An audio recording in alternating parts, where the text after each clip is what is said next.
Welcome to the first of our Dreamweaver tutorials. In this tutorial we're going to have a look at setting up your website.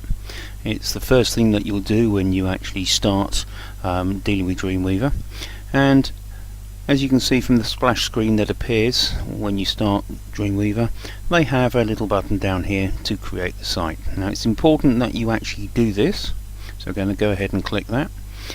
You need to name your site the same as the paper that you've been given. So in our case, the demo one that we've started with this term is Create Mag, so I'm going to go ahead and name my site Create Mag. Now for you guys, you'll need to then use the folder icon here to navigate to the O drive, the student work, okay, which is where you'll need to actually there we go, the student work there. As you can see, I can't get it because this is being done at home, so we'll need to actually place it in my passport. So I'm going to go ahead and do that now, but as I say, for you guys that will be your O drive, so O drive 2018 year 11, and then ICT, and then find your class, find your name. Inside your name, make sure there's a folder that says websites and create your website there. So I'm going to go now to my Kingsdown site. I'm actually going to put it in my teaching folder. I think we'll go to the year 11, so I'm going to the same sort of thing as you guys, so go to year 11 and I'm going to go to the slider and I'm going to create my site there. Once I click select down the bottom here and then save, you'll notice down in the bottom right hand corner then your local site comes into view. Now I've got a number of other things in that actual location, so they're all now showing, but that's where my folders are going to be, and that's where your folders will show up, and it's important that everything you create for Create Mag is actually stored in those folders. Once you've done that, you can then go ahead and start making your template. So the first thing you need to do is click on More, and then click Blank Template. Ours is going to be an HTML template. We don't need to worry at this stage about creating any columns, either fixed or otherwise. Just go ahead and click the Create button and we can start with a blank page. One thing you may notice straight away about the Dreamweaver environment is that that cursor is not in the top corner as you'd expect, so therefore the page is obviously loaded with a default set of parameters. To get over that, if you come down to the bottom of the page where it says Page Properties and give that a click, have a look at the bottom of this splash screen and you can see it's got some margins. Set all of those to 0. So set all of the margins to 0, and straight away hit the Apply button and click OK. And basically that will put your cursor in the top corner, ready for you to start creating your first container div. Now I call it a container div because that's the first one we're going to put down, and everything else that you actually put on the page effectively will be contained within that div or on that div, as it were, so you build up the website on that base unit. Okay, so I'm going to go ahead now, hit the Insert button, and I'm going to use Layout Objects and then AP Div, and that will immediately give me a blue box in the top left hand corner. If we come across now to the right hand pane here, you'll see that it's actually got properties for AP Div 1. That's because as soon as you've created that div, the system, i.e. Dreamweaver, has automatically numbered it for you.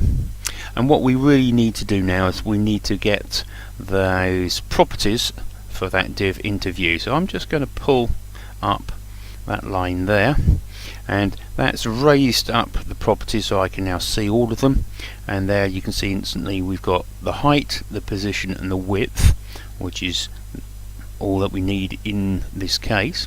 So I'm now going to set the width to the width that I've been given in the specification, which I happen to know is 1366 pixels, and I'm going to pick an arbitrary figure of 800 pixels as the height for my website. You can use less than that if you wish, but I've always found that's a good place to start. Now you'll see straight away that you can't quite see all of your web page because of those dimensions. It's a bit too wide and a little bit too deep for the screen that you're normally presented with. However, if you go down the bottom here and actually have a look at the magnification and set it to 75 instead of 100% and click in the middle, you'll suddenly see that you can actually see now the whole of your website in that frame. Now the other thing that we might like to do is, of course, as it's a div, we might like to change the background color. And once again, if you go to add properties, click on the little arrow, have a look at background color, which is the third one down, and that gives us a little color swatch which we can have a look at. Or of course you can just type the hex number of the color if you already know it. Now for purposes of demonstration, I'm actually going to use the mustard color that we've been told must be part of the color scheme. Now remember, it just has to be part of the color scheme. It doesn't have to dominate, so on your site you can use other colors and just make sure that somewhere you've got this mustard color and the charcoal gray that they've given you. I'm just going to put in the CC66 for the color there, and there we go, straight away it's picked it up. When you're using hex colors, if you just put the hash key in front, it just tells the machine that's what you're actually using. So there you go. See, I've got a background color in place. I'm now going to need to add a couple more divs. First one I need to think about is the one for the banner, because our template specification, we're told, needs to have a banner. It needs to be the same width as the page, so it's going to be 1366 pixels wide, and it's going to be 150 pixels in height. So let's do that now. Go back to the insert menu, get another layout object, select AP div, and once again your little blue box appears, and we can instantly go to the width, type in 1366, as I've just said, 150 for the height, and we now have a div in which we will be able to put our banner once we've created it. I would also myself now choose to put in a placeholder, if you like, for the navigation bar. So here I'm going to do another layout object, create another div, and that one I'm going to put just underneath the first one. Oh, it will stay put. Okay, so there it is. Position that over to the side just a little bit. Okay, and then I'm going to check that I've got APDiv3. That's correct, because that's the third one I've created. So now I can actually just check its positioning, because on the position here we've got position absolute. On the positioning here I'm just a little way off, so what I'm actually going to do is just bring that over just a fraction.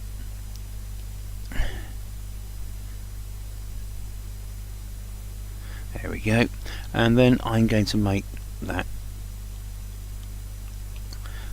1366 pixels wide, which should put it the same width as the page, and it's positioned it immediately under the other one. I'm actually going to make that 50 pixels tall. I think that's a nice height for a navigation set on a page of this size. So there we go, that's in place, and then I'm going to create a fourth div, and the fourth div is going to be the rest of the content, okay, for this page. Now that's the bit which we will eventually make editable, but just for the moment I'm just going to go back to layout objects, pick up APDiv again, and just take this one down a little bit so that it's in line with the others. Bingo. And once again I can make it 1366 just like the others. And because I happen to know that I've got 800 as my page height, and I've used 150 for the banner and 50 for the navigation bar, I know that 200 pixels away from 800 means that I can have this as a height of 600 pixels, and it should still be within the framework that I started in the first place. So I'm just going to go ahead and set that to 600 and click here, and there we have all the regions created. Next job that we have to do is we have to create the banner. But before we do that, I'm actually going to get you to try and save, because it's an interesting point that Dreamweaver, when you do try and get it to save, will prompt you for the fact that because you're building a template, you haven't got the regions editable yet. So if I press save, it automatically says the template doesn't have any editable regions. Are you sure you wish to continue? Well, in our case, just for the moment, we can.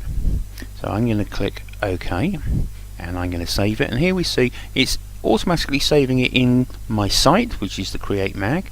Down the bottom here, I'm going to save it as template, so that I've named it template, so we know exactly what we're dealing with, and I'm going to hit the save button.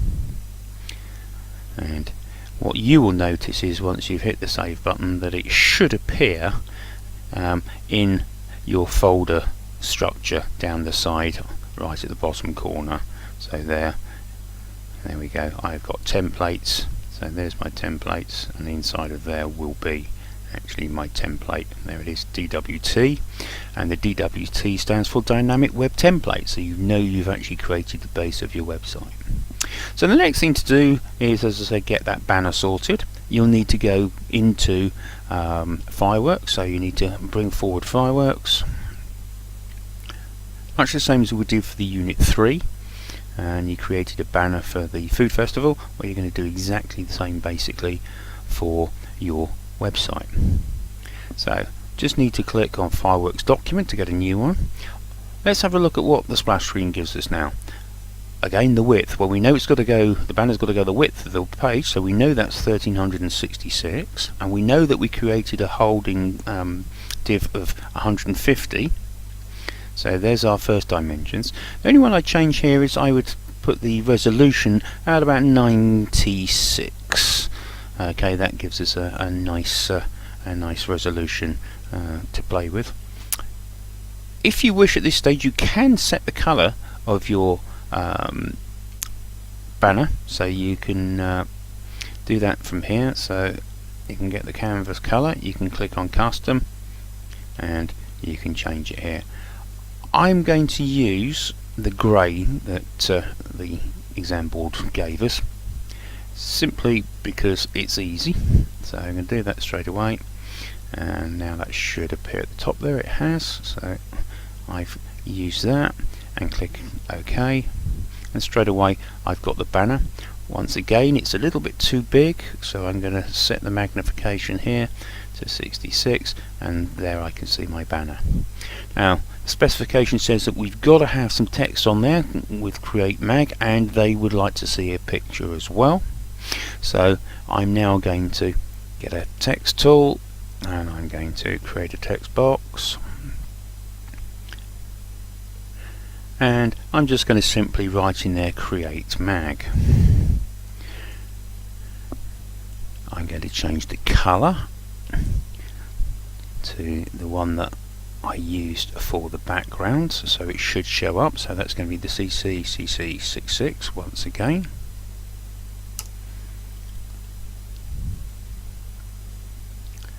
So I need to then just highlight what I've written and go back to the swatch, and we should be able to now select it.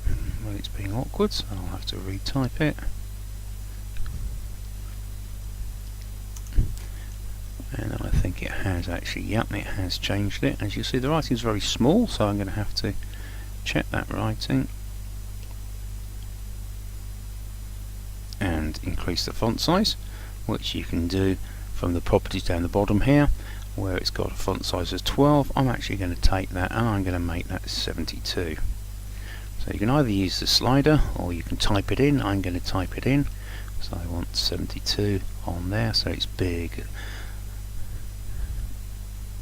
Click on that and straight away you can see that, and it does say on the specification, if you read carefully, that the last 3 letters actually need to be bold. I'm going to go one more than that, so I've bolded that, and it didn't make an awful lot of difference.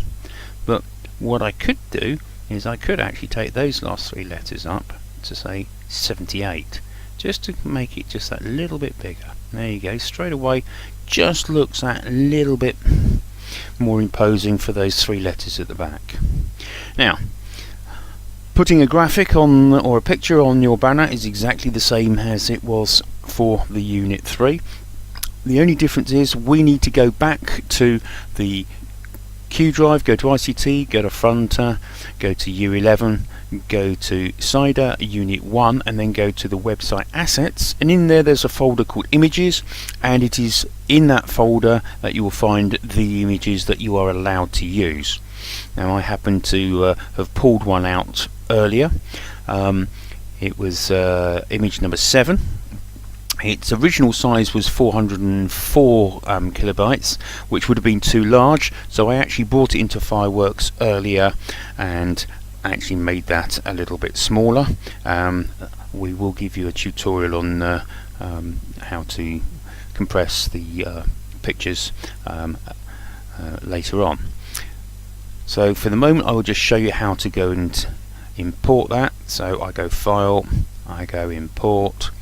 As I said, I've already saved the picture, so I'm going to go find my file. I happen to know it's in here, it's in the Kingsdown, and it's in my assets and images, and it's called image 7. So let's find that now.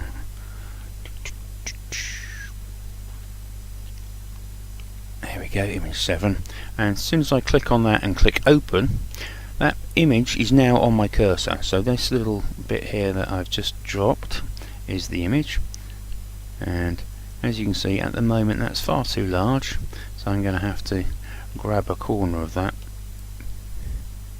and make it a lot smaller. So I'm just going to take that and make that smaller.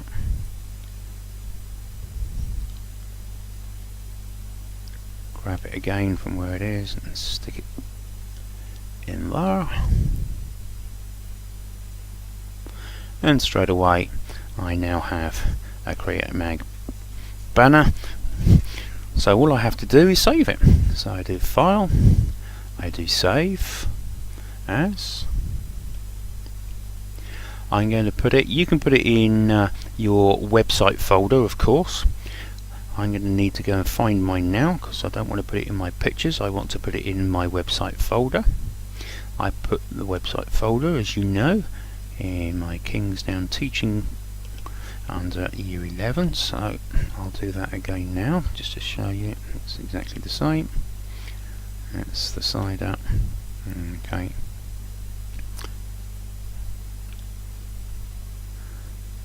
And I will just save it there.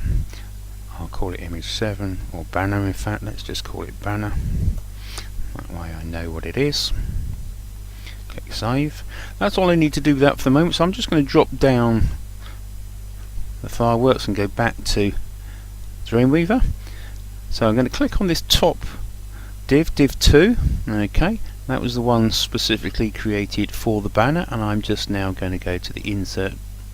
I'm going to go to image, and of course I'm going to go back to where I've done it, and there you go, straight away it's gone to the site folders that we created down in the bottom corner there, and I can clearly see the banner. So I'm going to click on that now and select OK and click OK.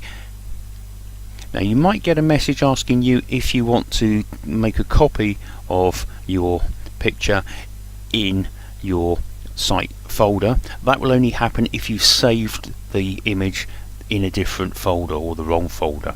So don't worry if you get that message, just say yes to it and it will automatically then place a copy of your picture in your website folder anyway. So always answer yes to that if you get it. I'm going to click OK, and straight away, as you can see, I have now got a nice banner on my screen. As I said, I created a div, which was my div 3, specifically for my navigation bar. What I'm going to do with that now is I'm going to add an extra property to that. I'm going to change the background colour, because I'd like to add a little bit of colour into my site other than the one that they've given me. So I'm just going to add a little purple there, okay, just to give it a colour. And that basically is everything we need now for setting up. If you'd like to join me in the tutorial number 2, I'll show you how to do the editable areas. See you then.